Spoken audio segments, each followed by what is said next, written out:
Matatu. Yeah. So the time we were the longest. Unajua hii ni Kitangela tisa tu. Kitangela sisi hapa. Unajua tu Kitangela. Sisi tunaingia katikati wakisema mwanda tunasema hivyo. Ya tulizi tuwe ani shida.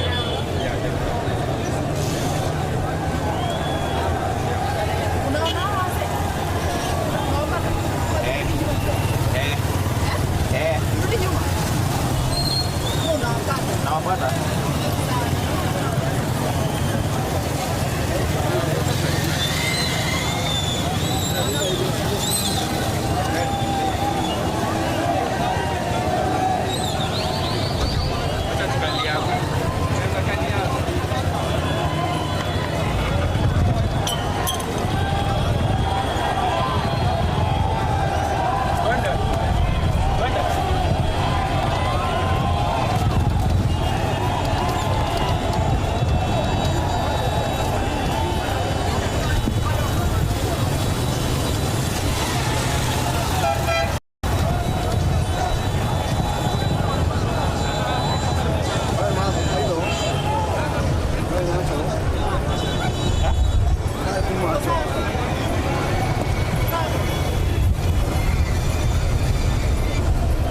Leki.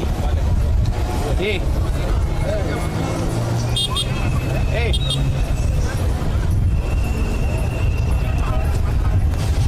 Unajua niko juu ya gari. Na vijana wakifunga wakitoka hivi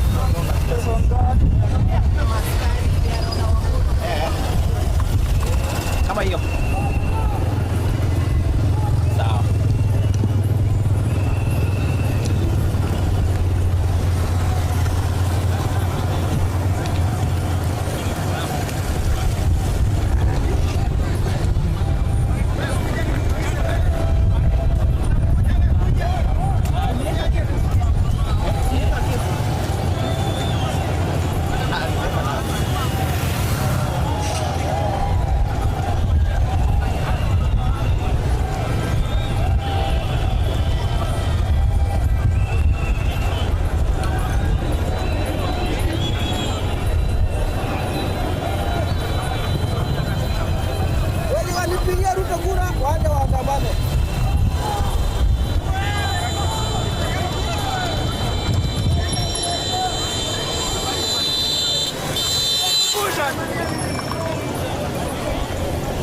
Take you home, stay there. Yeah.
One time. Naona takaje? Ruto must go. Kwa nini? Mafuta shukishwe. Mafuta ishuke. Ashukishe mafuta. Kasongo ni one time.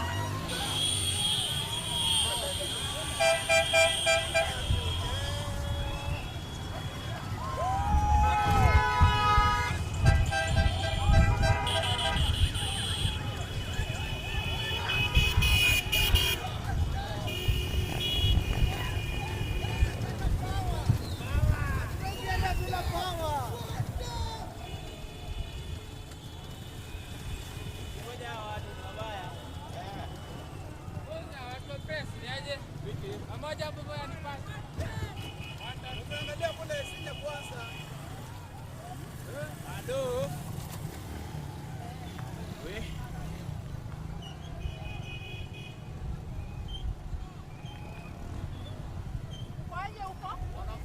Wanakuja?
Kiangazi umepigwa ama nini?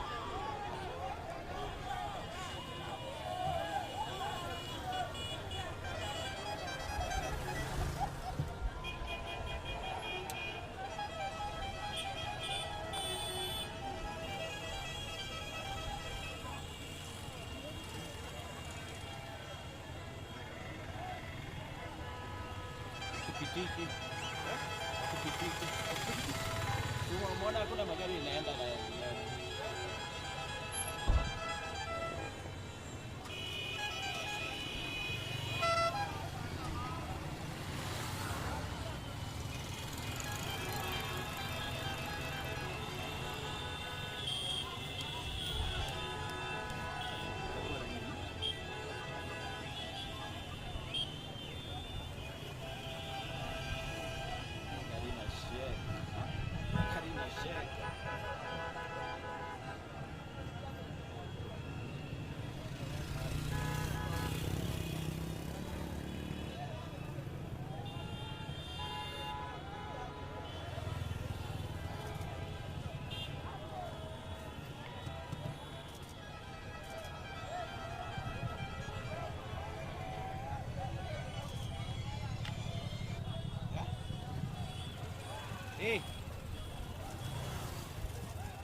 unajua vijana wamesonga songa huku mbele. Sawa.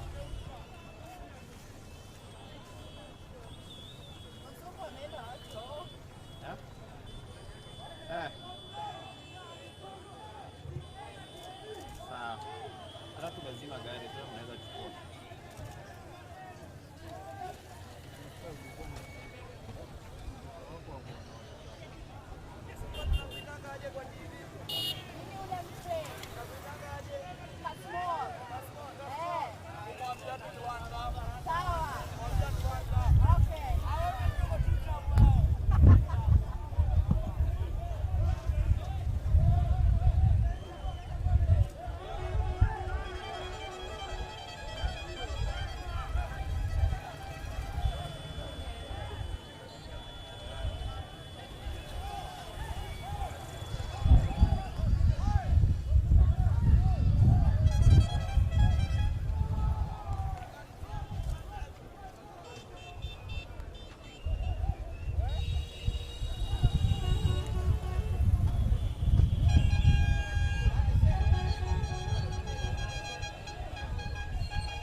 mimi nakaa.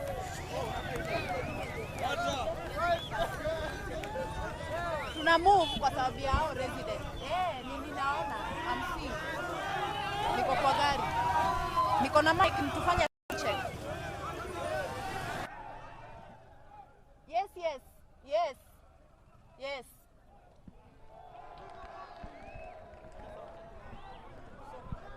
Tusonge.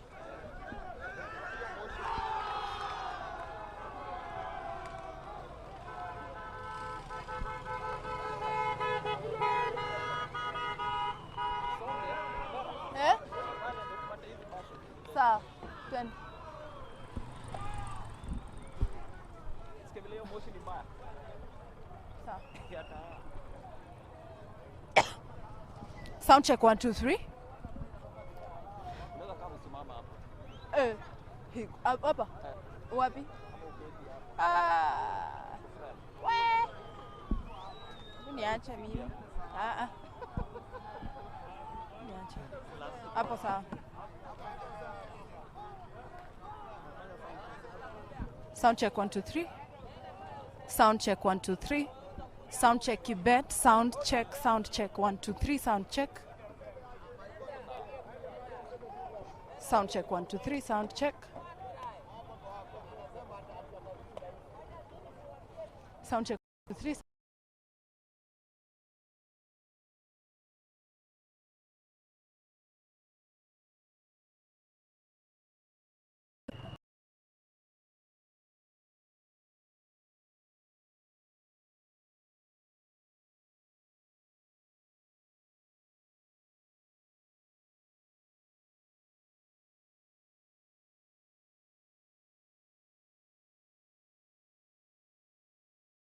Two, three.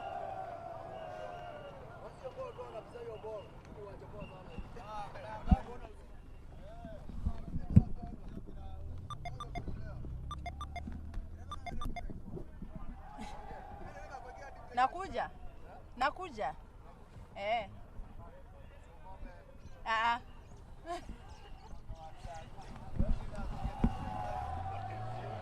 Sound check 1 2 3. Sound check.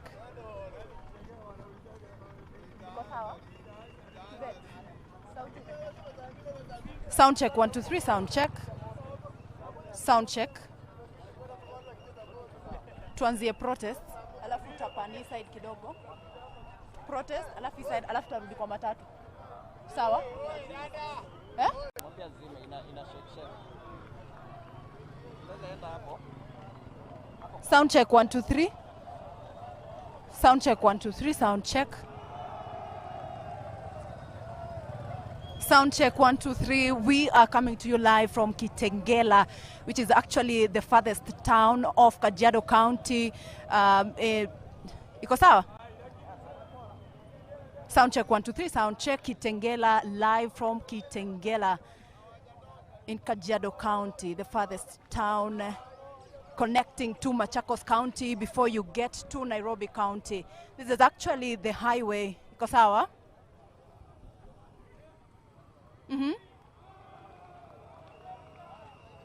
Okay.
maji. Eh. Tusonge.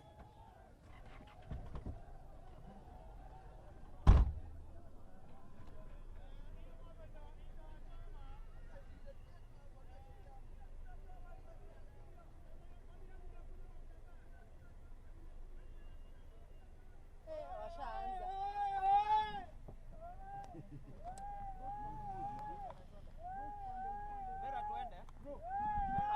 Yes, twende. Twende.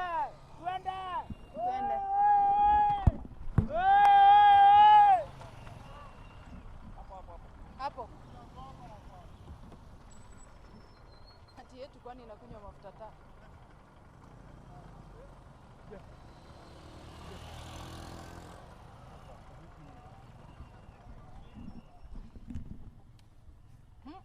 Unajua wanaweza amua kuanza vita.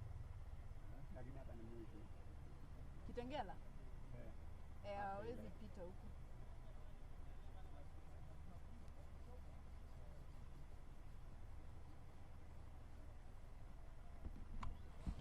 Sema tukuje ndio tutaumana.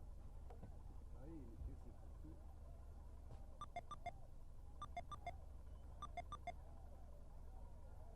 Unakuja tena.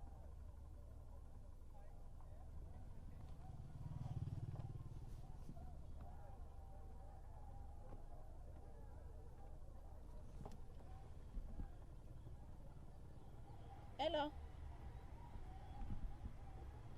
Hiyo simu yenu leo nikaa iko na shida kidogo. Alafu unajua huko wameanza kukua hostel, wanasema kwani sisi tunakunywa mafuta tunawatoroka.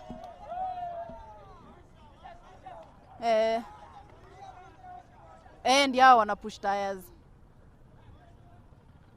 Wanasema kwani sisi tunatumia mafuta taa, gari yetu hawataki kuiona pia kwa barabara. So we are being careful.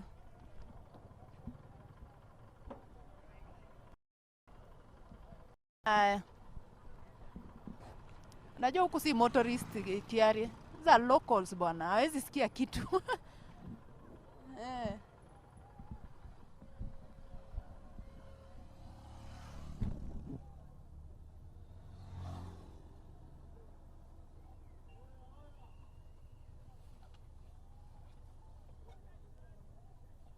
Hello, yes Bogo.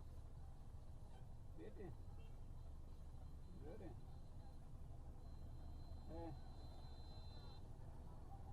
Ni ya petroli. Imeisha. Imeisha ngapi?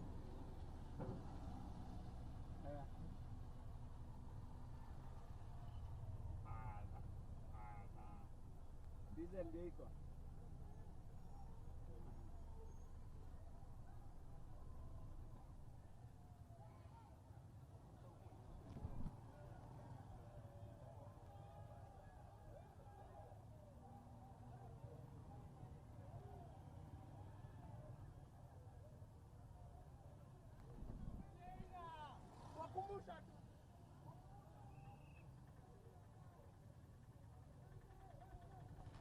Umefika wapi?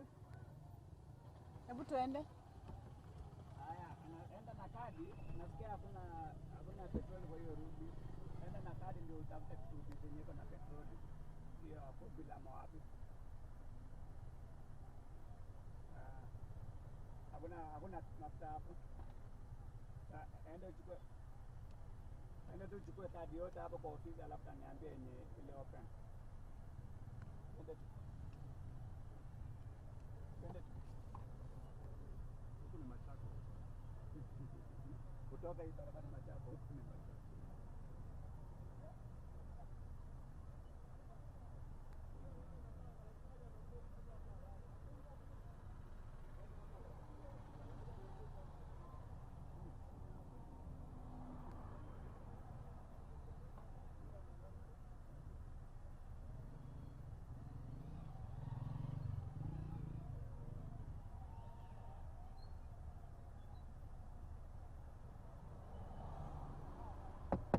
Move.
kujitokeza pamoja mashindano ya kitaifa ya Matatu ya shirika ya mwaka 2026 huko Australia. Jana mashindano hayo yalikuja siku chache tu baada ya Sport kuchukuliwa kama mashindano yanayosimamia michezo ya magari ya ushindani walioshiriki katika kategoria za vijana kuendesha kwa magurudumu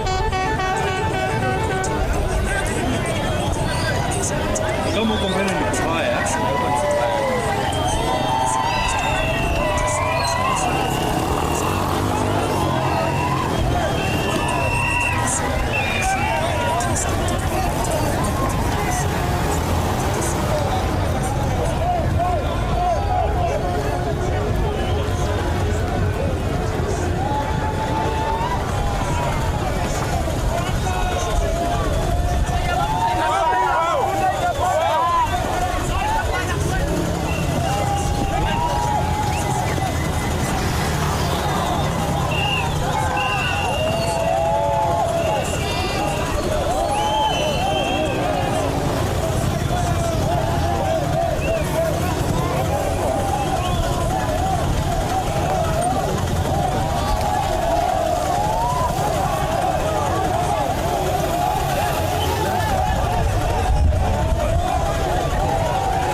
Naiba akisema one time.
utaenda kwanza safe place kubaya.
Sound check 1 2 3. Sound check. Sound check 1 2 3.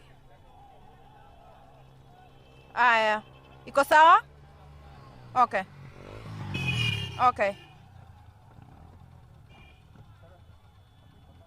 Nasema iko sawa.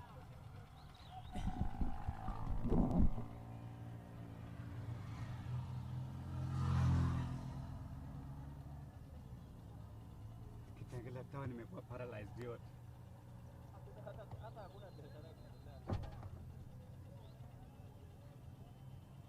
Okay.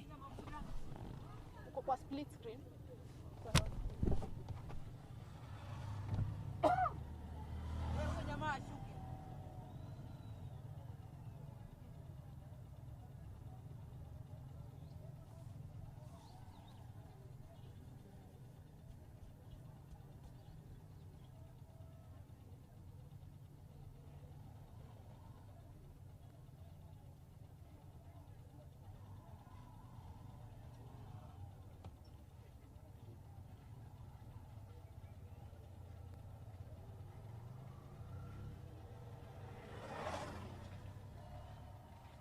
Sawa.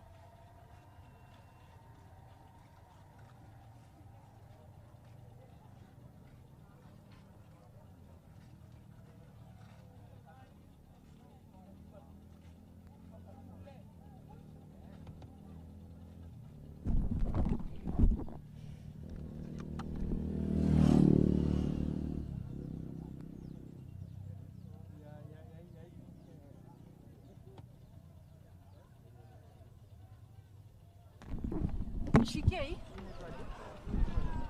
Nataka kushuka nje. Hii kitu ya polisi spark kinaitwa nini? Gani? Hii yenye inaonekana Hii machuma hizi. spark. Anaitwa inapote. Inaitwa aje? Spikes. Police spikes.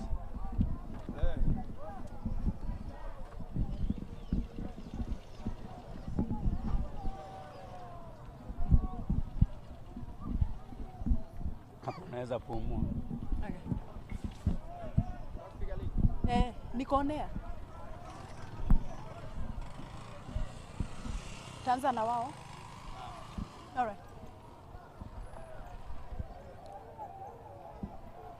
Thank you very much, Aseto, in studio. And I'm coming to you live from Kitangela, which is actually the farthest town of Kajiado County. And it connects directly to Machakos County and all the way to Nairobi County. I must say that commuters coming from Kitangela have now been affected, moving all the way to Nairobi County. These are 3 counties affected using the Kitangela-Namanga Road. And behind me, as you can see, are youths that have taken hold of the Namanga Kitangela highway, and they have lit bonfires using tires and other items, and they have actually redirected motorists to use alternative routes, because at this point here is actually the border of Machakos County and Kajiado County, and this is where they have actually put the roadblock.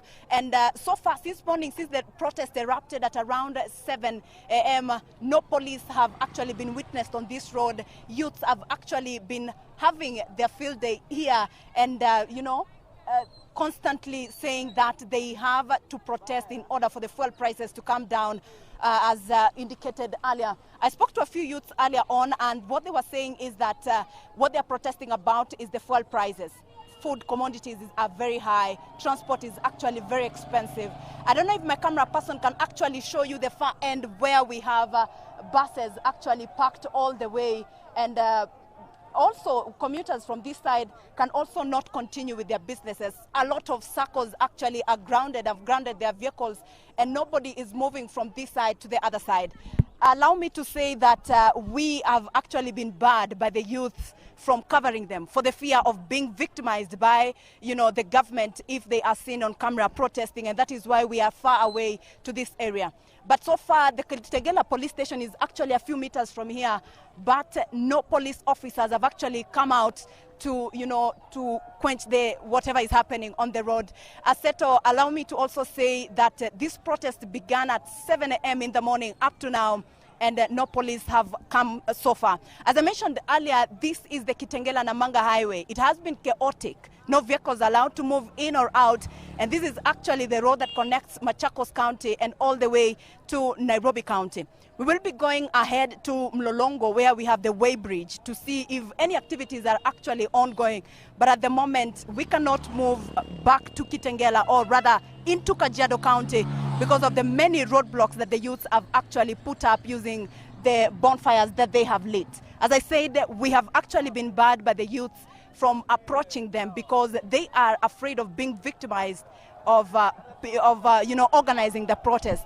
Allow me to give you a view of what is happening on the other side. I hope my camera person can give you the right photos or images that are coming from Kajiado County. This is the border in the EPZ road heading to Kitangela town and Kajiado, to be more precise, from Kitangela, the Mlolongo highway. Aseto, what has happened here since morning is what the youth have called protests to tell the government that they need to lower the prices of fuel, and that includes diesel and petrol, which have surged very high in the historic record of Kenya. Youths have said they will be out here until the president, or rather the authorities, address them to tell them the way forward, because now they cannot afford essential commodities. Earlier on at around 6 a.m. I was at Kitangela market, and a few lorries were there parked, and nobody was actually offloading or loading the items because the market is equally closed. And the shops in Kitangela are equally closed. We have seen Kitangela town in previous protests, how things usually erupt into being chaotic scenes, youths looting their shops. And that is why perhaps most of the shop owners and business operators opted to put their shops closed rather than opening on such a specific day. Aseto, I will be coming back to you with more details of what happens, but so far those are the live scenes from Kitangela town, and this is actually the border of Machakos County and Kajiado County. Back to you, Aseto.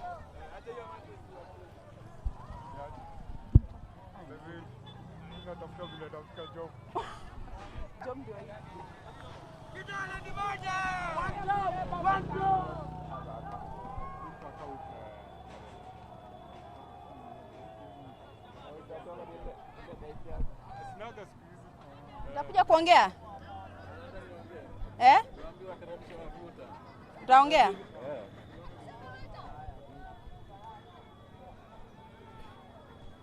Kama Gen Z. Bana John anafaa kuteremsha mambo mazuri. Tunaona hata mattress ile hapa. Yeye ni akanjo. Umechua huko ndani? Hapa. Hata damu zinawakia hapo kwa moto.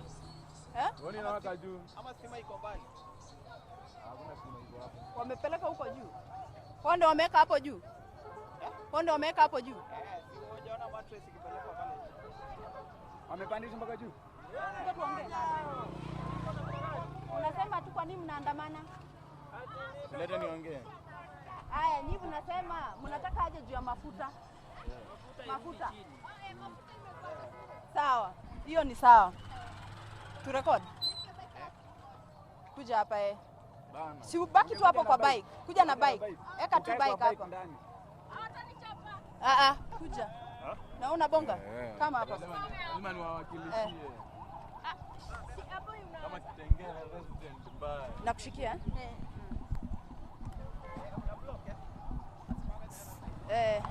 Songa huko. Songea hapa karibu. Songea hapo karibu. Utatoa nini kofia? Hiyo. Utoe kofia. Ya bike ndio tuwaone nini vizuri. Hivyo. Ya yangu iko sawa hapo, sio? Toa hiyo ya bike. Ubaki na Marvin. Huyu apito, huyo ni mgonjwa. Hiyo iko sawa. Iko sawa? Twende. Nisimame hapa. Hapa. Iko sawa? Alright. So utaanza kwa majina, alafu utatuambia tangu bei ya mafuta kupanda hali imekuwaje katika biashara yako? Kwa majina naitwa Teri na bebe hapa Kitangela. So hali ya maisha hapa imekuwa ngumu tangu mafuta ipande. Hata kazi hakuna, customer wanalalamika bado wao hawajaongezewa mshahara. So maisha imekuwa ngumu hata sisi. Marent pia nayo hatuna. Tunahangaika tu. Tunaomba tu mafuta iteremke. Pengine unieleze tu, mmepandisha bei au fare, nauli, mmepandisha kwa customers wenu? Okay, kwa majina naitwa Daniel Olo. Mimi ni mkaaji wa hapa Kitangela na pia nabebea hapa Kitangela. Ile changamoto tumekuwa nayo kuhusu tangu mafuta ipande, tuko na kuongeza bei inakuwa shida, cause ukiongezea customer bei anakuambia sisi hatujaongezewa mshahara. So unapata ni changa. Sawa. Hapa? Okay, tangu mafuta ipande tumekuwa na changamoto mingi sana cause. Okay. Tangu mafuta ipande tumekuwa na changamoto nyingi sana juu unapata sisi inakuwa ngumu tuongeze bei kwa customer cause ukienda kuambia mtu muongeza bei anakuambia na sisi, je, sisi hatujaongezewa mshahara. Kwa hivyo sisi tungeomba serikali ikitusikiza ingetupunguzia hii mambo ya mafuta irudi chini, at least mwananchi wa kawaida asisikie uchungu hii yenye tunapitia saa hii. Kwa hivyo tumekuwa na changamoto nyingi sana, kama leo unaona vile mambo iko. Jana ilikuwa ni weekend, tulikuwa natarajia leo tukiamukia job at least tutapata kitu kurudi nayo kwa nyumba. Unaona mambo imekuwa hivi, inamaanisha kwamba kesho ama leo itapita hivyo na hatujui pia ya kesho. So ni kazi ngumu sana kwetu kuendelea na maisha yetu ya kawaida. So tungeomba serikali waturumie, waturudishie mafuta chini. Sawa sawa. Nizungumze na huyu kabla tuondoke, unieleze tu nyinyi kama wanabodaboda, pengine mtajiunga pamoja na watu wa matatu ambao wamegoma au mmepanga vipi? Kama vile unavyoona ni kama tushajiunga nao already juu hali ya mafuta pia imetuathiri sisi watu wa boda. Ukiangalia mafuta, ukienda kuwekea mafuta, hakuna lita moja ya gari na hakuna lita moja ya bike. Sote siko same na price. So lazima tujiunge nao juu imetuathiri pia na sisi pia. Asante. Majina umesema unaitwa nani? Majina yangu naitwa Ezra Maika. Ezra. Wewe kama kijana hapa mtaani, leo vijana wenzako wametoka kwa wengi sana ili kuandamana. Ni kipi hasa kimefanya mtoke nje na kuandamana? Angalia upande huu. Bana jo tunapelekea familia nyumbani. Sasa unaona leo hakuna shughuli inafanyika, mambo imekuwa tu ni mwecheche. Yaani imekuwa tu ni hivyo. Huku watu nyako laini tu ni watu wapiki. Nao bei iko juu. Sasa imebidi baka watu wengi wamekuwa majioni waka huku tu ni kutembea. Hakuna kitu kingine. Imebidi tu watembee route 11 tu dogo. Juu sasa pikipiki bei iko juu. Hakuna matatu walikuwa wamezoea. Unaona? Sasa kiweza ambia tu mheshimiwa rais man. Hapa hivi chini man. Hata kama ni hiyo na hiyo. Ni nderere mzee umetufinya. Hiyo gede ushukisha tu chini. Mambo iko elu halala. Vijana hapa tuna noma. Hapa si tumetulia tunajikeep busy na boli. Ndio tusiwaze mambo mengi. Si tuko tu sawa. Hakuna hata cha ama nini. Si tuko sawa. Thank you very much. Yeah, indeed, as you have heard, those are the voices of the people who are here at the Nakuru bus terminus, where we have transport brought to a halt because there are no matatus coming in here. There are no matatus leaving. We have just a handful of the vehicles already parked, no passengers, and that means that everything has been brought to a halt. And the same situation is being witnessed in other terminals within the town, and we are expecting that maybe it might resume later in the day, but as of now we are saying that the operators are saying that they are not ready to risk their vehicles on the roads. And this is not just within Nakuru but also in other towns around Nakuru, including Gilgil and Olkalau, where we have similar incidents or similar situation being reported. And this is an issue that we are still keeping an eye on to ensure that we give our viewers an updated report. Here at the bus terminus, the operators or the people who are here are still waiting for, they have already procured another ball after playing for almost an hour, and they want to continue playing, and we are hoping that maybe they will do something different, maybe just take a rest and maybe resume with their normal daily activities later in the day. Back to you.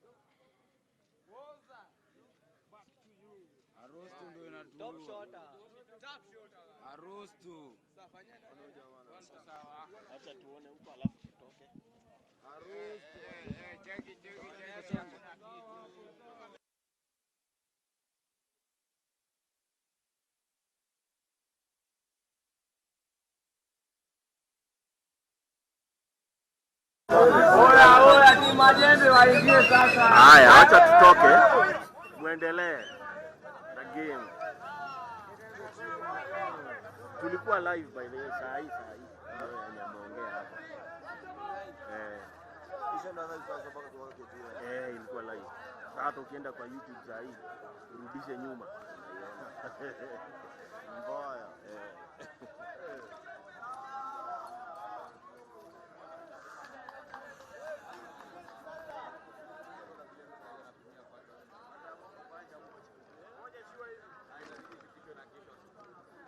Juma. Si tuende haki tukaregister. Nini saa ile tunasikia tunataka kwenda mahali ndio mnatafutanga mastori. You can kanini? Tuachiwe aende na Kenya wa record. Sivyo? I hope Kenya atakubali. Huwa tunamshikia. Huwa tunamshikia. Kim. Hii imerekodiwa hiyo. Nini? Ilikuwa live. Ilikuwa live lakini nimerekodi. Mimi na record kila kitu. Sawa. Ni record na simu. Ni rekodie bwana. Ana hii. Kumbe ni record 30 seconds ikikata. Umerekodi na video. Yote. Niende hata kafuni na pale iko pale. Unajua kuna twende bwana. Nisikie tu niende ni register pale iko pale. Haina shida, naweza kushikia haina shida. Kama ni kwenda kwa register. Nilete hiyo kamera hiyo.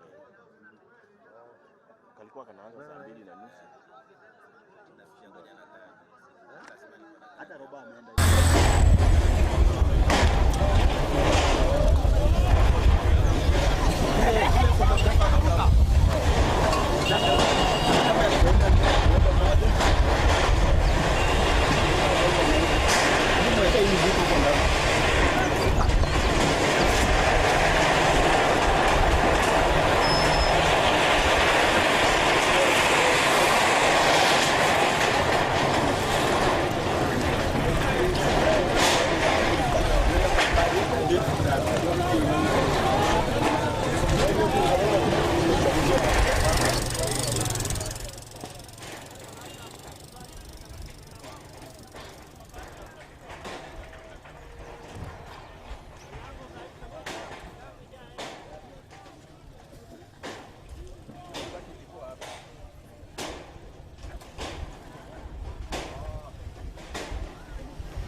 Lakini unauzia wapi?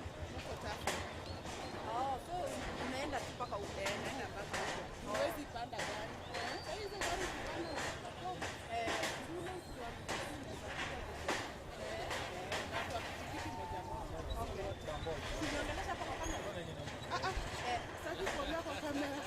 tuambie vile Hataki kuonekana.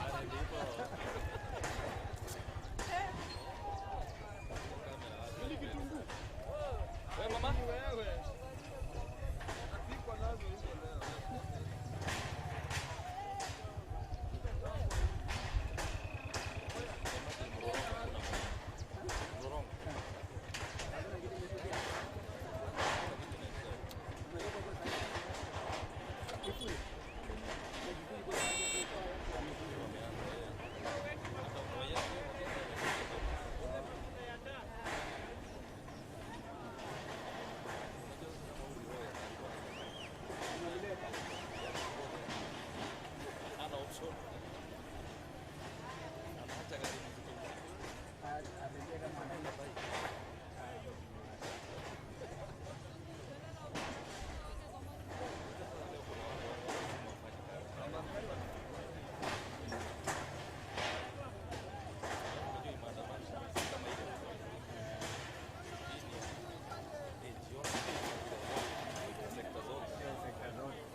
Wewe.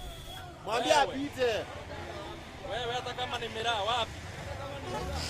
Yaani unasaidiwa na usilevi.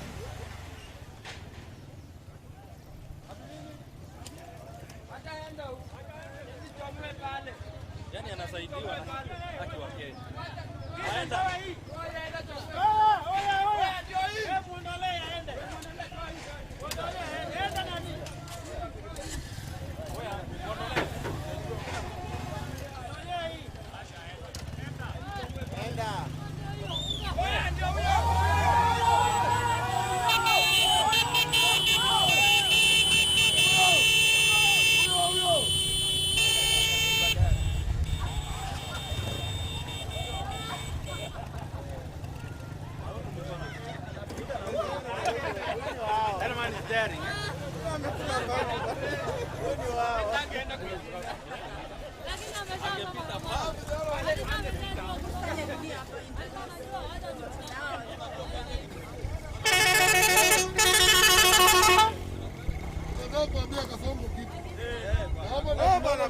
Habari ya Kasongo bwana.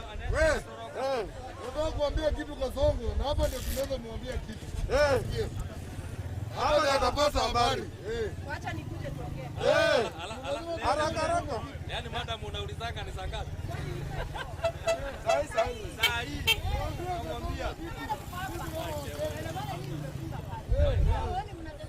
Namwambia. Wewe unafikisha ripoti.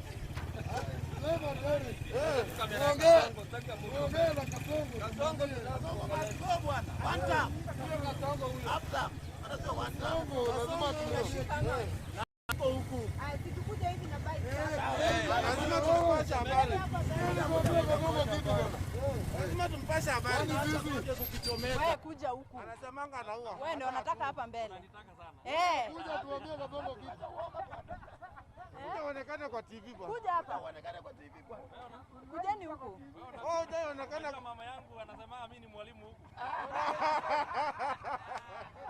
Utamwambia ulikuwa unaenda shule. Anatumia muziki. Ni gari yako unatumia kwenda shule, si ndio? Lakini lazima nikae kama goons. Tukuja huku basi. Kujani tuambie Kasongo bwana. Tulimchagua yeye akaturuka. Anasema mama mboga boda boda.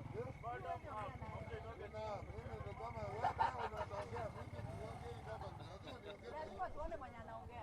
Aje. Hatuwezi nini hivyo. Hatuwezi ongea hivyo. Chairman ako wapi? Chairman. Mimi kwanza lazima nisikize members. Okay. Baadaye chairman yaongee. Sawa. Devi kuja mwambie Kasongo kitu. Devi kuja. Kuja, huyo ni Gen Z. Oh. Gen Z kuja mwambie Kasongo kitu. Hatuwezi teseka hivyo. Haimo. Gen Z ongea. Sawa. Tutaanzia hapa basi. One time, kwa niko live. Tunataka kupata live. Kuja hapa. Haya. Toa hii ndio ukuje uongee. Hii utatoa ndio tuongee. Sio hata mimi niko hapa. Lazima utoe na wewe pia. Njoo wewe simama hapa tuzungumze. Toa bwana, wacha unaongea tu kuhusu hali ya maisha tangu mafuta, bei ya mafuta ipande. Sawa. Karibu sana kwenye KTN. Utaanza kwa majina yako kamili alafu utatueleza biashara yako imeathirika vipi tangu bei ya mafuta ipande. Habari zenu, mimi naitwa Samuel Kingori. Mimi ni mkazi wa Mlolongo. Kulingana na mimi bei ya mafuta imeniumiza sana juu mimi ni mtu wa Nduthi, nategemea hii Nduthi ya mafuta. Na hiyo bei yake sasa kama mimi nafanyanga online na Bolt, hakuna pesa inabakishanga, unafanyia kazi mafuta peke yake. Na pengine umepata wateja wangapi tangu asubuhi leo? Umebahatika kubeba hata mmoja? Leo kazi imekauka kulingana na maandamano ya leo. Hakuna kazi inafanyika leo, ni kama hakuna kazi itafanyika kabisa. Okay. Naomba nizungumze na mwenzako hapa vile utasonga hapa kidogo unieleze majina yako kamili na hali imekuaje leo. Maandamano yameshuhudiwa mji huu wa Kitengela. Imekuaje katika biashara yako? Biashara leo haijakuwa kabisa. Majina yako? Kwa majina naitwa Kennedy Auonda, mimi ni mkaaji wa Kitengela. Na siku ya leo tumeathirika sana kulingana na hiyo ongezeko wa mafuta. Na huyu rais ndiye alisema kwamba mafuta inapandishwa kila asubuhi na mchana, na sasa sisi wanabodaboda tunaumia. So tunaomba rais atupunguzie bei ya mafuta venye alikuwa anasema kabla ingie kwa kiti. Tunaumia sana. Hata wenye wanafanya kazi hawapandi pikipiki, juu bei iko juu na wana pesa. So mafuta ipunguzwe ndio watu warudi ile maisha ya kawaida venye alituahidi tu wakati wa kampeni. Na wewe utasema vipi? Biashara imekuaje? Leo biashara imekuwa chini kabisa. Hata hatujafanya kazi. Na ni one time, ajue hivyo. Kwa nini unasema hivyo? Anapandisha mafuta juu, customer ukibeba customer anateta. Alafu unajua huwezi beba customer pesa ya chini. Na pesa customer ndio kazi. Pengine nizungumze na huyu kijana hapa kidogo tu, nitakuja kwako. Utaeleza majina yako kamili alafu niambie vijana wenzako wamepanga maandamano hapa katika mji huu wa Kitengela. Imekuwaje, ni kipi ambacho kimechochea hawa vijana kutoka nje haswa? Tunaelewa kwamba bei ya mafuta imekuwa juu zaidi, lakini hapa Kitengela tumeshuhudia maandamano. Imekuwaje? Tukisema maandamano imekuwa juu, mafuta imepanda. Na ikipanda unajua hata fare ya kwenda tao inapanda, unaona? So mimi siwezi lipa wanchoni kwenda tao nikose kuandamana, unaona sasa? Na nilikuwa nalipa choani. Pengine mnataka serikali ifanye nini? Siwashukishe mafuta. Hali ya maisha imekuwaje? Sikasongo ni wanta mama. Nizungumze pia na mwanabodaboda mwingine hapa, nifahamishe leo biashara imekuwaje kwa majina yako? Kwa majina mimi naitwa Peter Seka, na leo kivyangu imebeba tu watu wawili. Biashara imekuwa chini kabisa, bei mafuta iko juu. Sasa tunaomba kiongozi wetu president ashukishe mafuta chini. Hiyo tu. Na tangu bei ya mafuta kupandishwa, pengine wewe binafsi ulipandisha nauli au ni kawaida? Lazima nipandishe. Kwa sababu mimi siwezi weka mafuta ya 214 na nimbebe shilingi 50. Itakuwa hasara kwangu. Kwa hivyo eneo ambalo mlikuwa mnabeba na shilingi 50 sasa hivi mnabeba kwa shilingi? Tumeongeza shilingi 20 kwa 70 bob. Ama 100. Asante sana. Pia kuna mwenyekiti wa wanabodaboda katika eneo hili la Kitengela. Ningependa usongee hapa kidogo unieleze tu wanabodaboda wako, wanabodaboda wangapi kwanza na wameathirika vipi tangu ongezeko ya bei ya mafuta? Okay, mimi naitwa Francis Kamau. Geuka upande huu mwingine. Mimi ni mmoja wale ambao wanashikilia uongozi wa Kitengela, tukiongozwa na kiongozi ambaye alichaguliwa juzi anaitwa Rugito. sisi tuko tunasaidiana kuhakikisha kuna mambo ambayo inafanyika vilivyo hapa Kitengela. So nikiongelea mambo ya mafuta, kusema kweli wanabodaboda wenzetu ambao ni wengi sana, zaidi ya 8,000 wanaathirika sana. Kila mmoja analia kila saa. Tukiangalia saa hii pikipiki zote zimelala, hakuna kazi inafanyika. Hiyo inamaanisha hao watu wote hakuna mtu atapata unga leo. Hao watu wote wao watalala njaa kwa sababu ya bei ya mafuta. So kile ambacho naomba serikali iache tu kuongea na mdomo, iwe ni serikali ya kusema na kutenda. Tulikuwa tumeamini Ruto sana kabisa, kwa uwezo wote tulikuwa tumemwamini, lakini tumeanza kuona ni kama wakati mwingine anasema, wakati mwingine anatudanganya. Kama sisi watu wa bodaboda, unajua alitumia jina yetu sana kusema watu wa bodaboda mpaka tukamwamini. So tunaomba serikali, kwa sababu kuna muda, wahakikishe wametengeneza hiyo bei ili kila mwananchi wa kawaida ajisikie anafanya biashara kwa uhuru na pia kwa furaha yake. So na nikimalizia, naomba wa Kenya leo wacha hata kama wanaandamana wasiharibu vitu za wenyewe, wahakikishe kuna amani, kwa sababu hatujakuja kupigana sisi wenyewe kwa wenyewe. Ama namna gani wananchi? Sisi ni mandugu. Sisi tunaongea na serikali isikize sauti yetu na baadaye ishushe hiyo bei, watu warudi kazi. Ama namna gani? Na kama hata sikiza hiyo maneno, mimi nikisikiza ground vile inasema ni lakini kama watatengeneza ni sisi ambao tunaweza badilisha hiyo maneno iwe ni nyingine. So asante sana.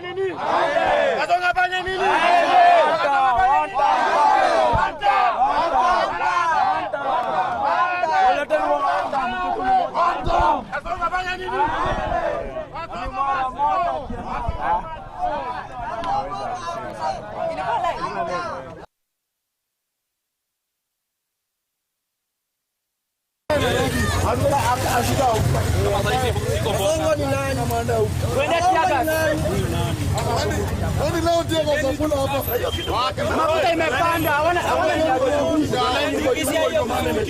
gari hazina mafuta. Twende juu. Tazindikisha. Hata waguzi. Yoza gari tuna escort. Security dai. Pole. Mwende huko juu muone. Yote tu mzima mwende. Nyinyi mko free, hakuna mtu anagusa.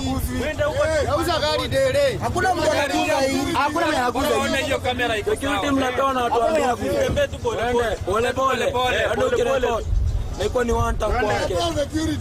Mwende muone. Mwende huko juu. Hata hapa hakuna wapeleka. Lazima apate message na anapata message kupitia nyinyi. Hiyo report yote ifike hata kwa kanuni. Twende. Piga yote. Piga yote. Mimi nakupanga kama tumekuwekea huko. Wanakuwekea ulinzi huko. Kama hii ni peke yake. Ndio basta. Kasome message. Baada ya kupata vizuri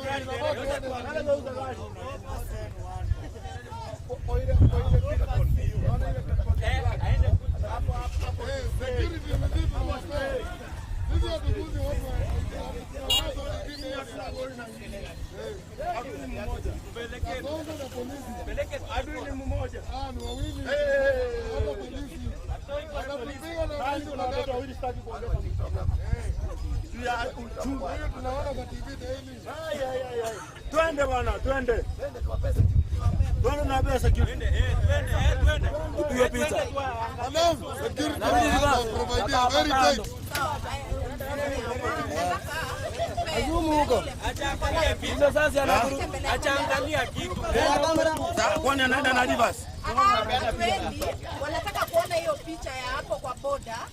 So msonge hivi kamera iende huko. Nataka kupitisha kwa boda ya Uganda na Kenya. Kidogo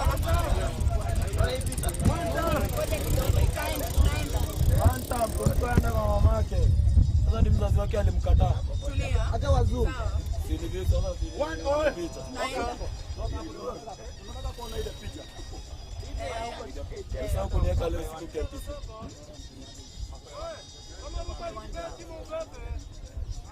Sikiza.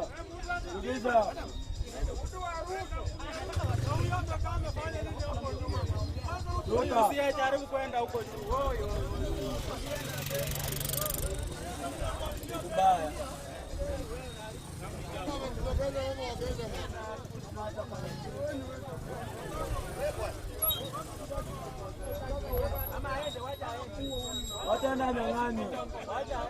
kupatia mtu mzima advice. Acha tu kumpatia advice. Hata kupea advice hata anda apigwe nyongolo kiasi. Wasikizi maneno.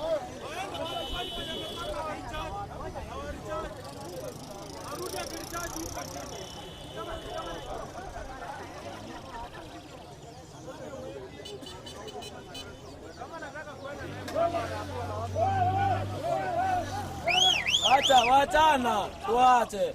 Acha apigiwe hapo mbele.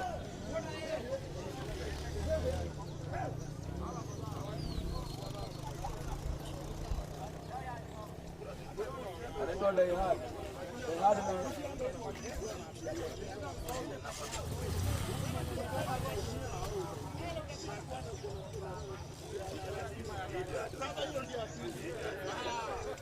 anatolewa hasira juu pikipiki yake ni ya stima.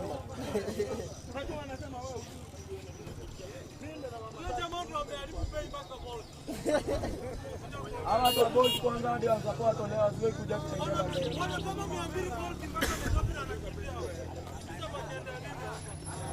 Atoke hapa ende kwake.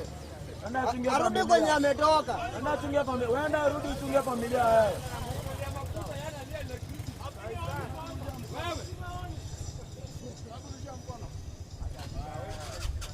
Chukua picha. Chukua picha. Chukua moja utupost. Chukua moja utupost. Chukua moja wewe utupost. Picha. Enda utupost. Enda utupost. Jambo la utupost.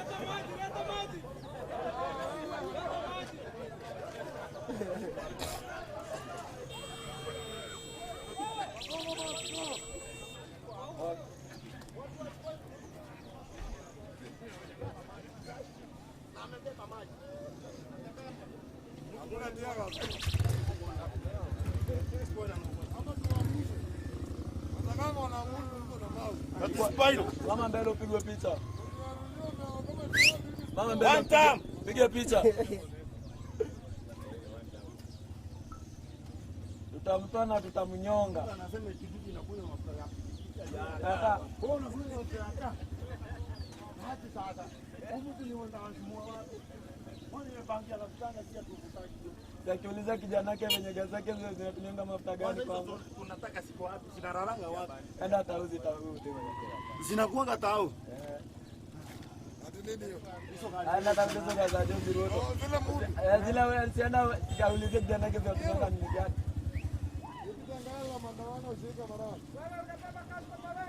Wewe. Shuka!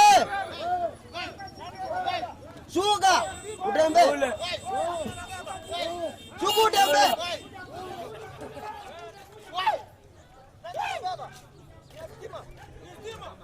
Weka simu kwa mfuko tu msiweke.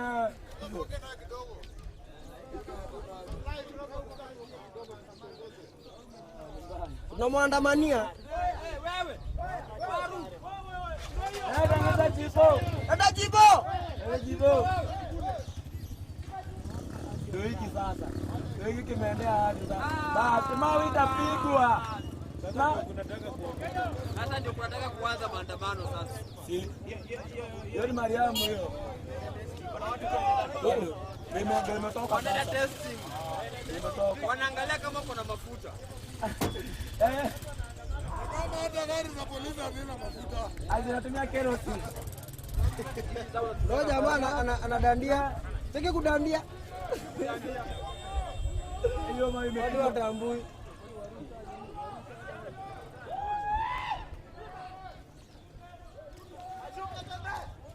Masoko wewe. On time. Look at the doing good to be hii mama. Ile muda na hizo gari unashindwa hata zinabeba nini? Hizo gari natoka Kayole town, na ziko na vijana wengi. Bali hiyo gari ni Embakasi kwa. Unasikia tu firimbi. Na hakuna na zingine za ronga. Unakuta vijana 10. Unasikia ile gari, unajua ukipiga skodi unajua ile unalipo kilipapani. Uone skodi yote. Kuna mwingine anatoa zao ile yake na gari siku mzima. Wasema nini?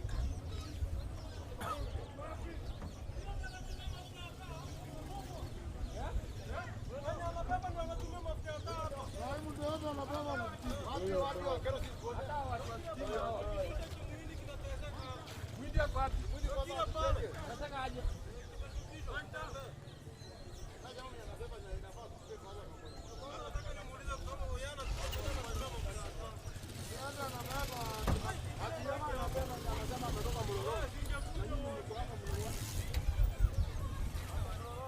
Madam, twende.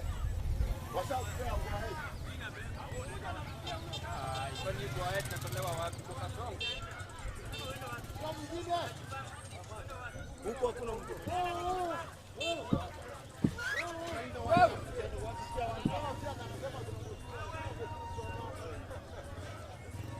Hapa bwana tuko maandamano, mtu anakuja kubeba. Hata tutaanza kuwasalimia sasa. Tuanza kuwasalimia inafaa.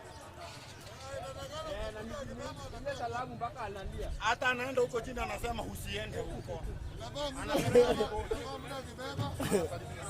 Anapewa anapewa.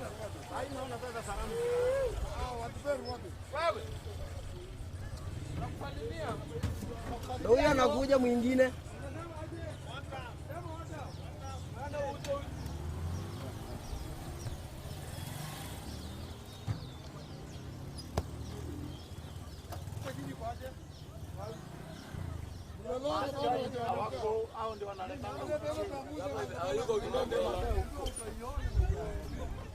Unajua kama anaogopa kutokea mtaa.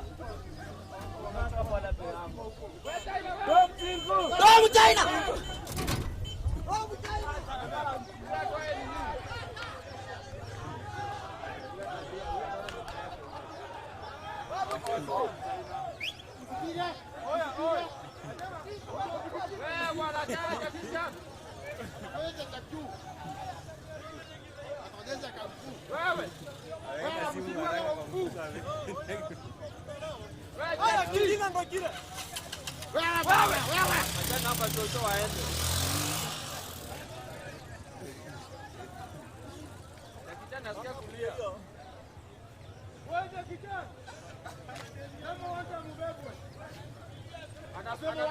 Anapiga simu. Anasema waje awabebwe. Anapiga Samoho simu. Kizungu anasema aje kwa JCB.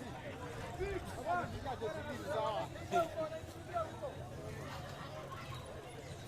Sasa mtaila alikuwa anaenda hivi amechanganyikiwa.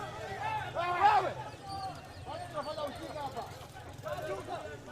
Bado wako na njaa ya kijana. Ukiza bwana.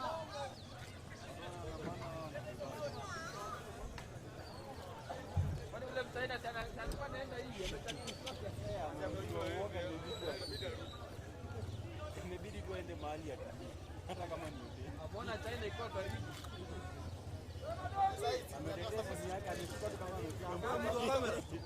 Juza hii kamera yako unaweza nunua pikipiki ngapi? For example hivi. Hii ni for example, hatujasema tutaendea. Achana hata na kamera pekee yake, hiyo lens.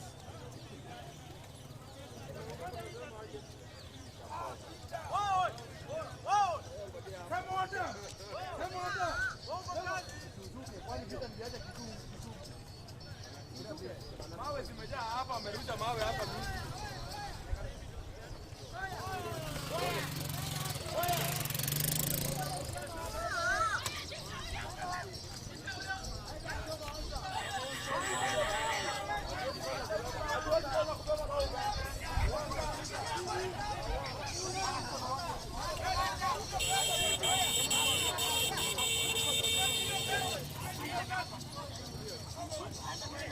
Oya, ndio hivi. Wewe. Mbele wapi? Mbele ni huko.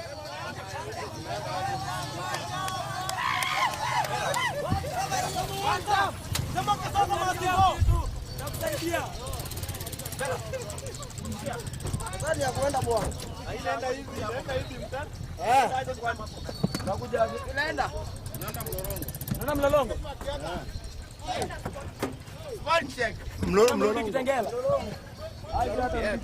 Tunarudi hapa. Twende spot check. Hata kwanza tuende Spot check.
Enda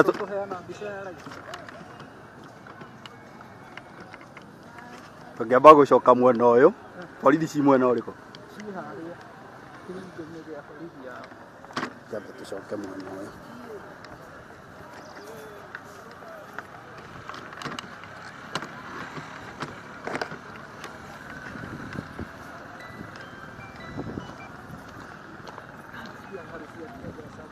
Hello. Hello.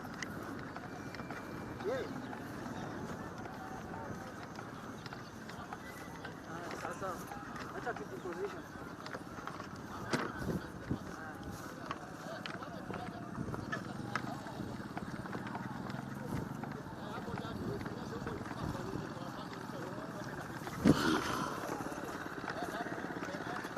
Keni haha nĩ ngũmona wega.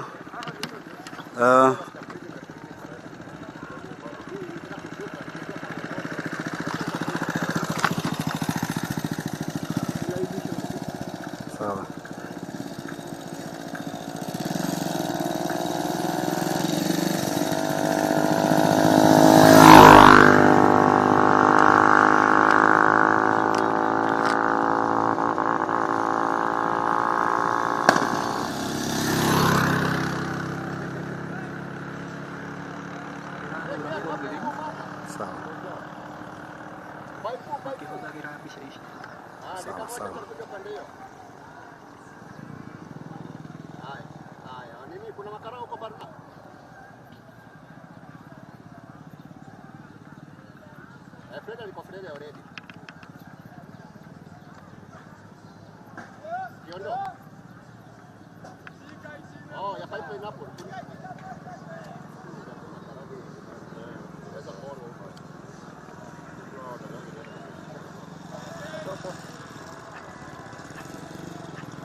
Sasa wameitana sasa.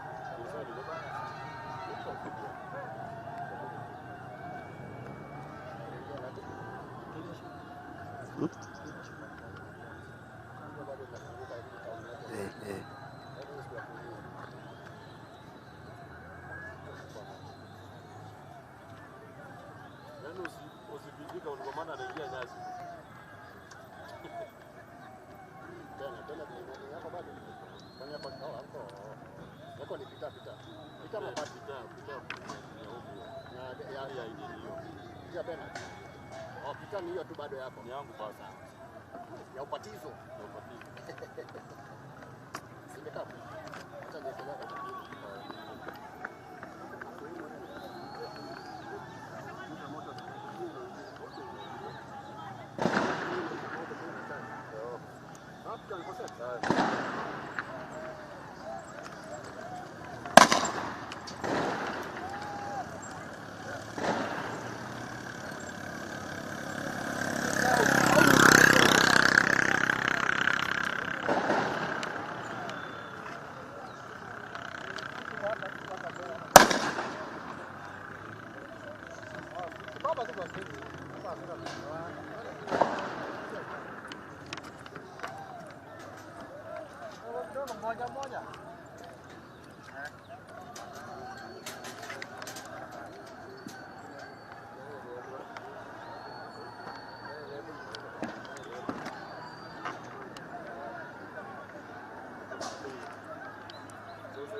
Unataka kwenda huko?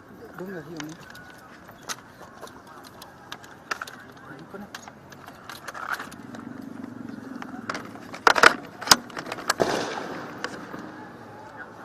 Hello.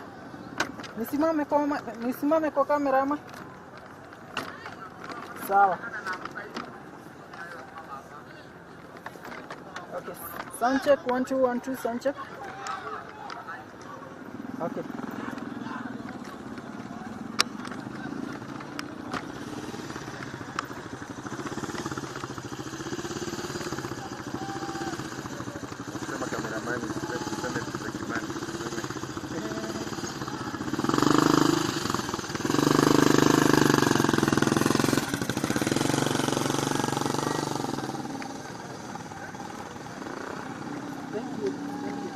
We are here at the Free Area Trading Center, and that is along the Nairobi Nakuru Highway, where the police and the protesters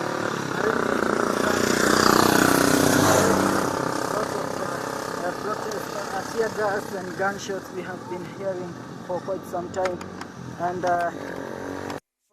now the protesters had attempted to overrun one of the police posts here. Okay. Nimerudi, nimetengeneza. 1 2 sound check 1 2.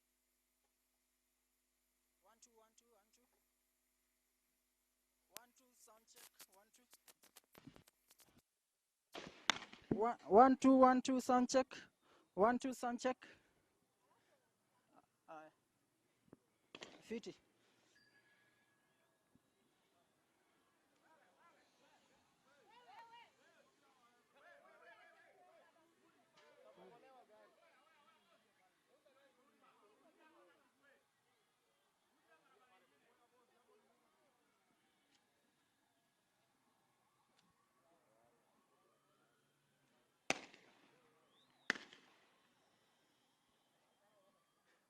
Well, the situation here at Free Area Trading Center is very tense. We have the police and protesters engaging in running battles.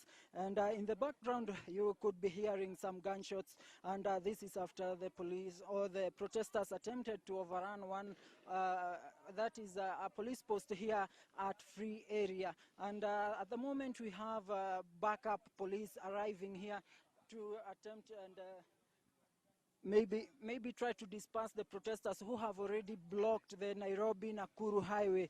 And there has been a lot of tear gas and a lot of action here running. At the moment, I can see more police vehicles coming in, and we are expecting that maybe protesters or the police might be able to reopen the highway because it's a major transport road. And but at the moment there are tires burning.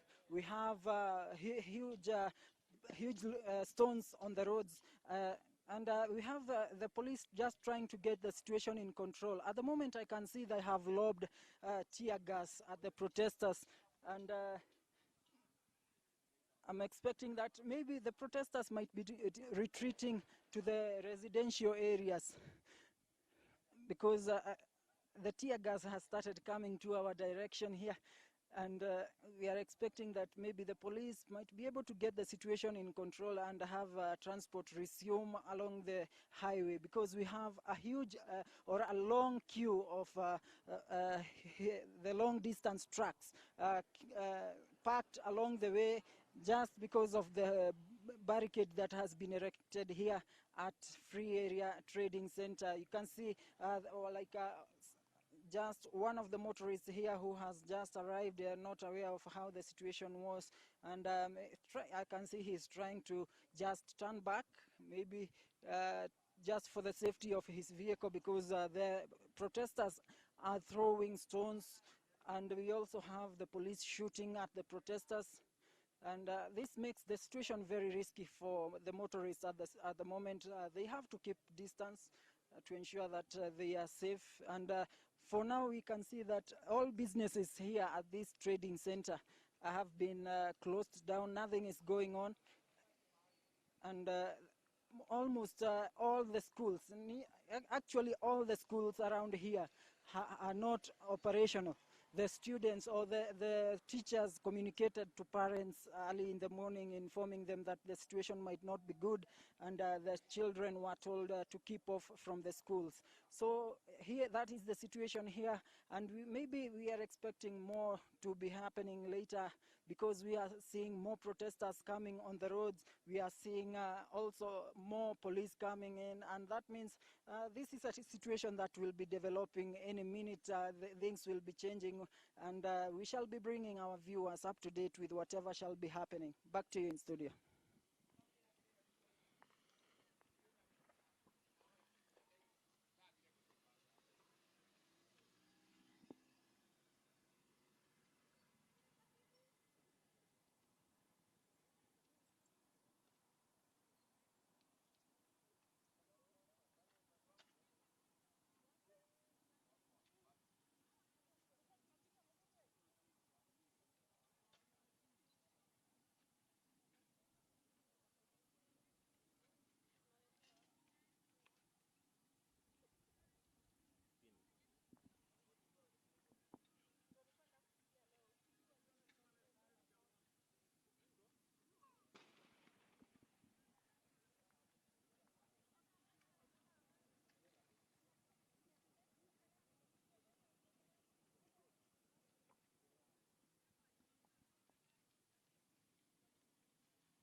Kuzima live view juu tunataka kuisha moto.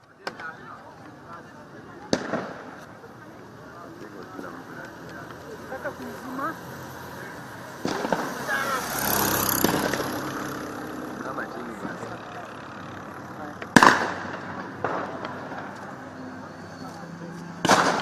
Bana pia kila mahali. Hiyo gari wamepea escort.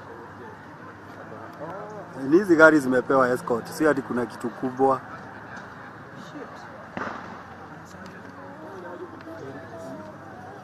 Naiti unaona kiani?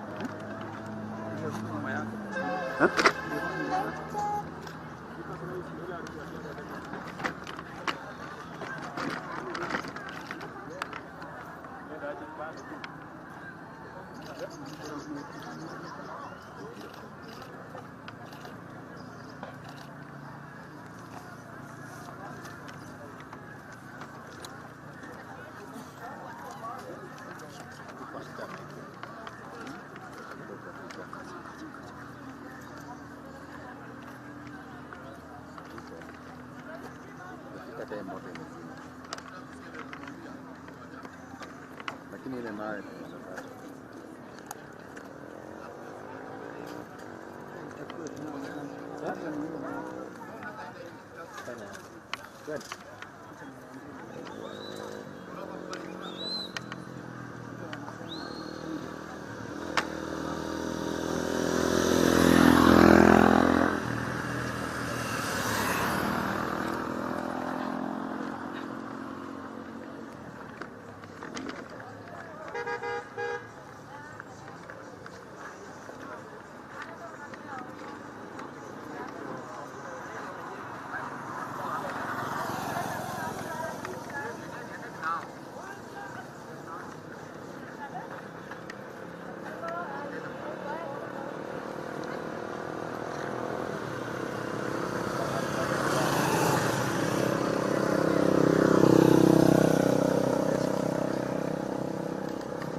naenda na hiyo ile tu kenye itabaki piga tu.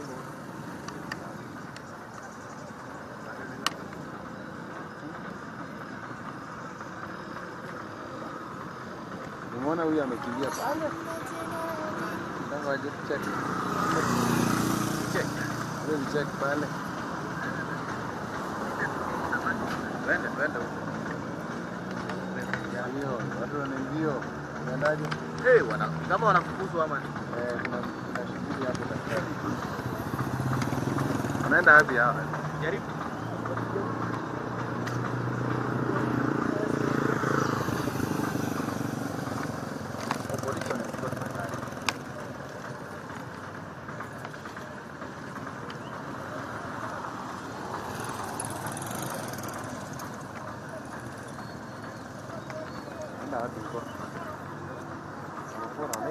Wanaiba mahali. Hello. Wanaiba mahali. Nini ndio ilipata? Sawa. Gari hapo ni. Rudi tu hivi. Naona ingia. Hata huko sasa.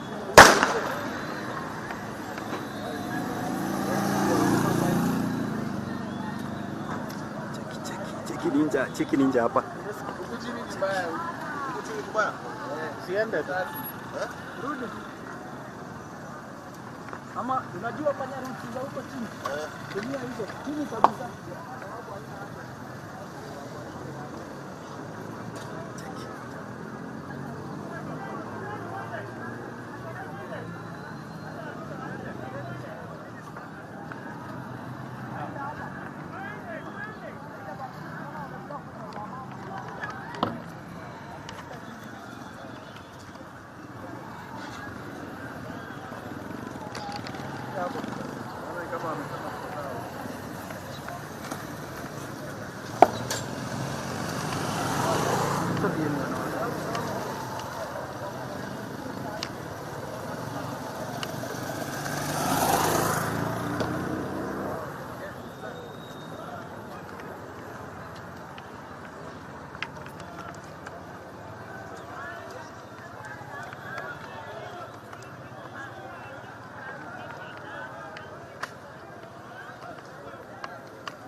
Naje senior.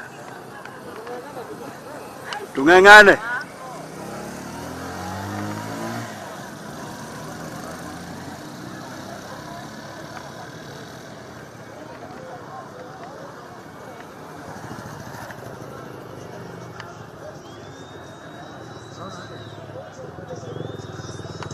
Nora ni direct.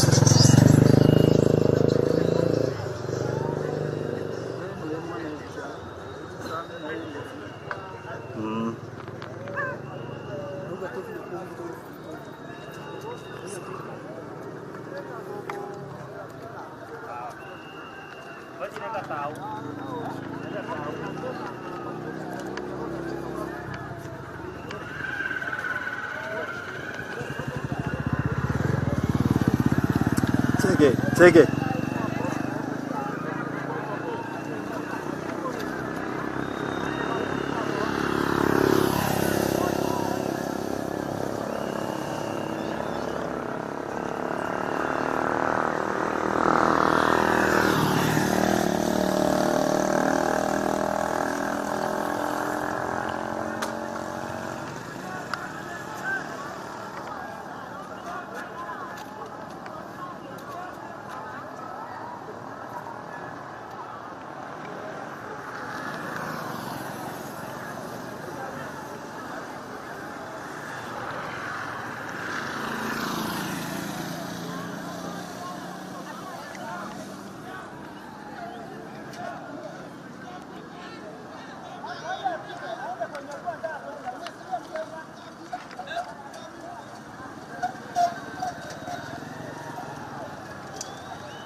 At least, hey.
Imeingia.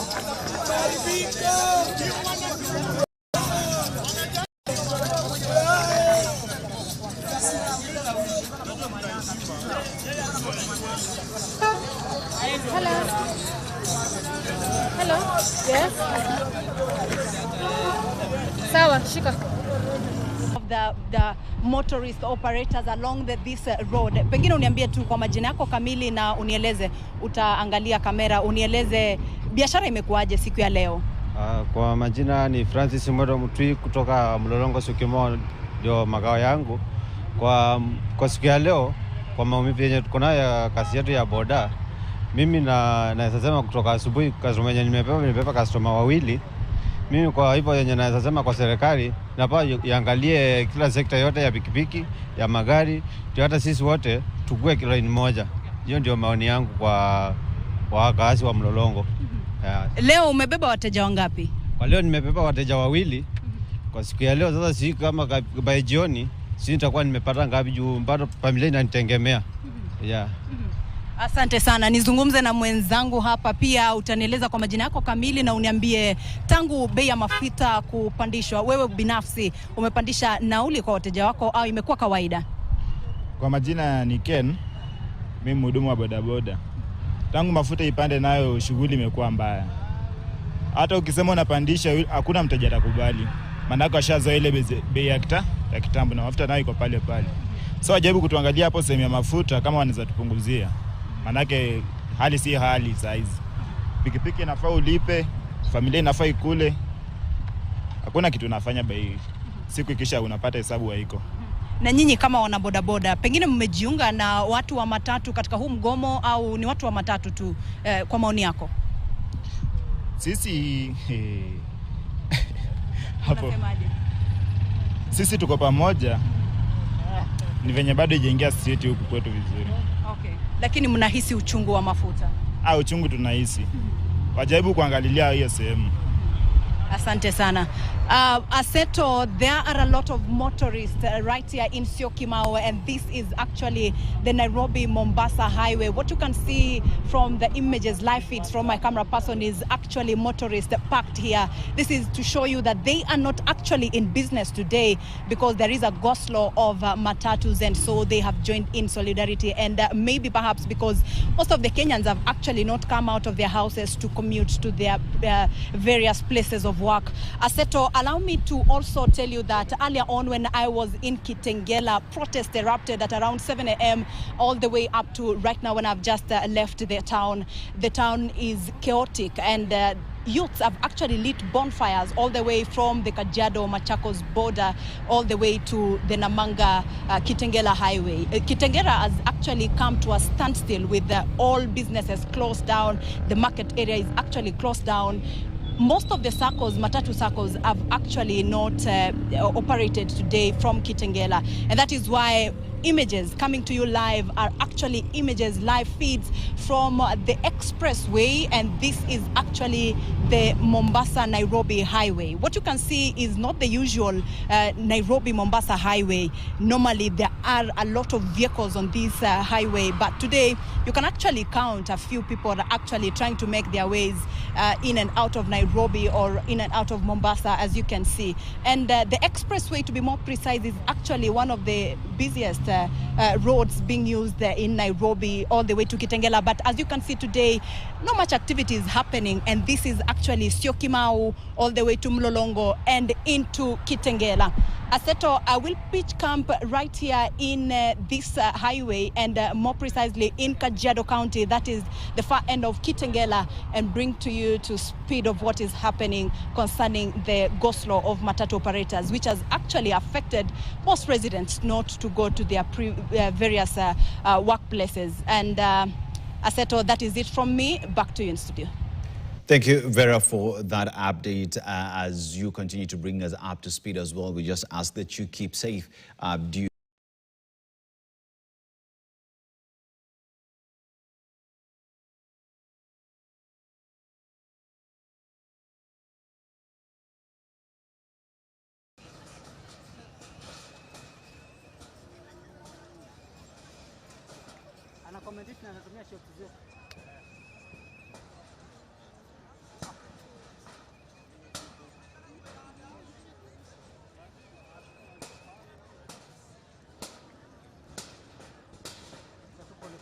kwa ile bonfire pole pole.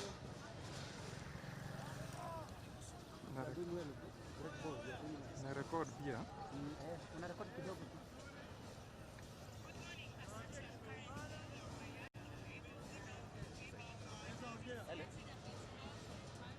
Yes. Sawa. Dakika ngapi?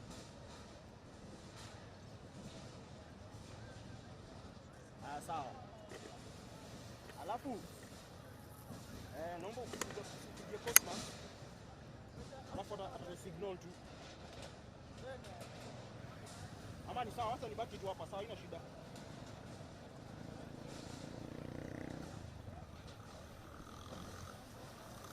Sawa, hamna shida. Sawa sawa. Haya sawa.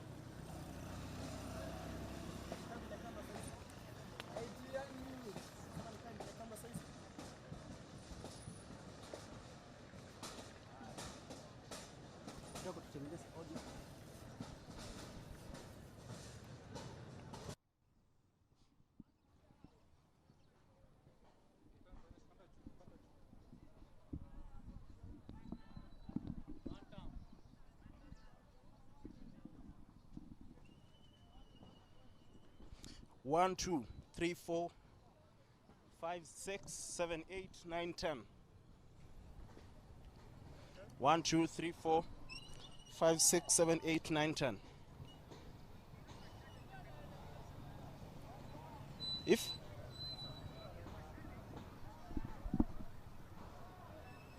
imeacha kwa gari, iko kwa gari na tuko mbali kidogo na gari. Sawa. Sawa.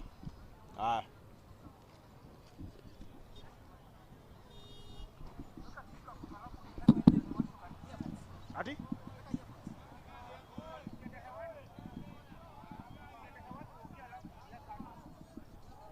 Sawa.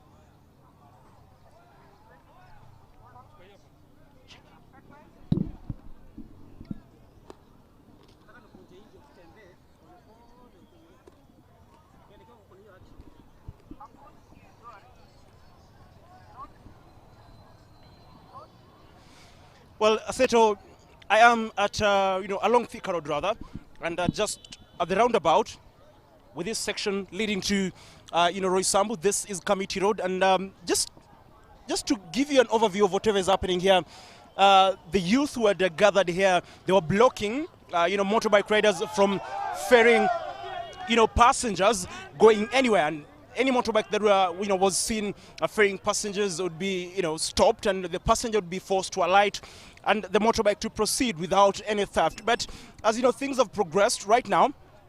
Right as you can see behind me, I think this was a construction site, and it had been, barricaded using iron sheets.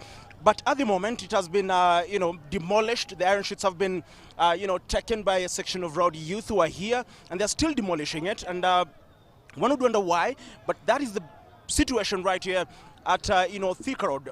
For the better part of the morning, there has been some sort of, running battles between the police and a section of the youth before the police sort of managed to, neutralize the situation in terms of, roads being barricaded and, bonfires being lit. The police calling on, the protesters or Kenyans who had come out to just remain calm, not to rob anybody, because earlier on, like I alluded to previously, we saw a section of youth who had barricaded the road leading to Githurai, and they were robbing passengers who were, using, private, vehicles, and that is not the situation here. But there's some sort of, tension that is growing at this particular Committee Road leading to Roysambu, and the images that you can see again, I can repeat, is a construction site that had been barricaded using iron sheets that has been, vandalized. The iron sheets have been, taken away by those, youth who had, who broke into that particular construction site. But generally, the situation here was a bit calm for the better part of the morning. But now that this particular, demolition is happening there by the section of, youth who had crowded here, but public service vehicles remain a no-show. We've not seen any public service vehicle applying this particular, route. We've only seen personal vehicles which are, allowed to pass, but no public service vehicles. But as earlier on, along, the Allsops interchange, we saw quite a number of public service vehicles plying, the Thika Road route, and they charge passengers an exorbitant fare, because for a place, where they pay 50 bob or 70 bob at most, they're now paying 300, and leaving many Kenyans stranded as, they plead with the government to ensure that they address this issue of the high cost of fuel. They say, and like we all know, the high cost of fuel directly translates to the high cost of living. The cost of fuel rises, and that translates to the cost of common commodities skyrocketing here in the country. So we'll keep tabs with the situation here, just to make sure that you are well informed in regards to what is happening along Thika Road, just like many areas across the country.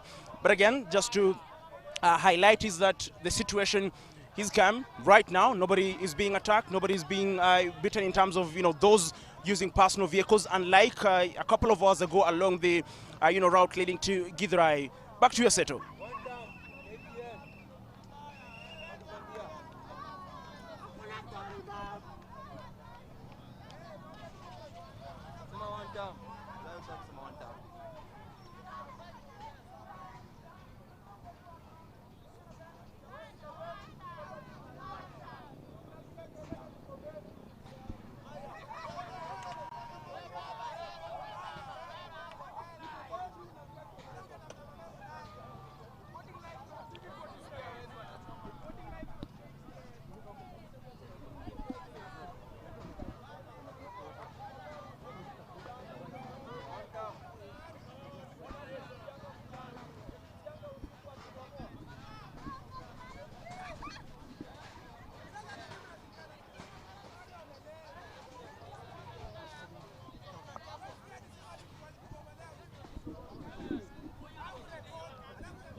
We've equally seen the prices in the region. Ethiopia, fuel is lower. You go to Uganda, you go to Burundi, yet their fuel passes through Kenya. Can members of parliament finally go back into their houses, propose a bill, amend the same, and look at how Kenyans will have it easy?